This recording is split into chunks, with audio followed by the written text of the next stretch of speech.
Thomas Louaka Losenjola, vice-premier ministre, ministre des Postes, Télécommunications, Nouvelles Technologies, l'Information et la Communication, a devant lui le nouveau satellite, le tout premier de la République démocratique du Congo. Du moins une maquette. CongoSat 1, ce sera son nom. Un projet de l'ordre de 320 millions de dollars américains préfinancé par une banque chinoise. Retenez que c'était au cours d'un point de presse dans son cabinet que plus de précisions ont été apportées par rapport à cet important projet qui a commencé en 2011. Les négociations entre la République démocratique du Congo et une société chinoise chargée de concrétiser ce projet ont débuté et une année après, les deux parties ont fini par se mettre d'accord afin que les études de faisabilité démarrent.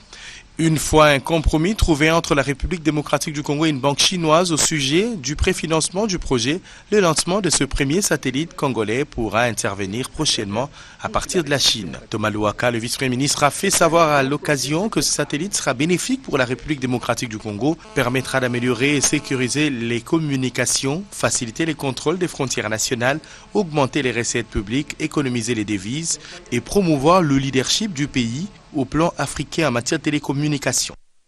Premièrement, un meilleur contrôle de nos frontières. Avec notre propre satellite, nous pouvons savoir ce qui se passe exactement à nos frontières. Deuxièmement, améliorer et sécuriser les communications stratégiques.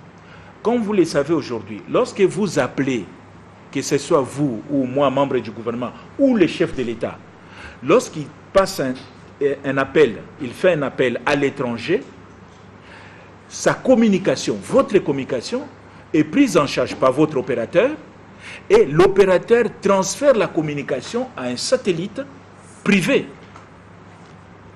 Assurer, fournir les services publics de télécommunications, spécialement dans les régions à faible densité de la population.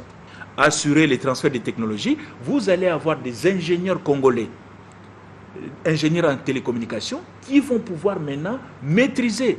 Au regard des difficultés que connaît l'installation de la fibre optique dans ce pays continent sur des milliers de kilomètres, le satellite sera aussi un avantage particulier. Le directeur général du Renatelsat, Richard Ashinda, et le responsable chinois du projet en République démocratique du Congo, Shao Xu, ont assisté à ces points de presse qui a suscité beaucoup d'intérêt auprès des chevaliers de la plume et du micro.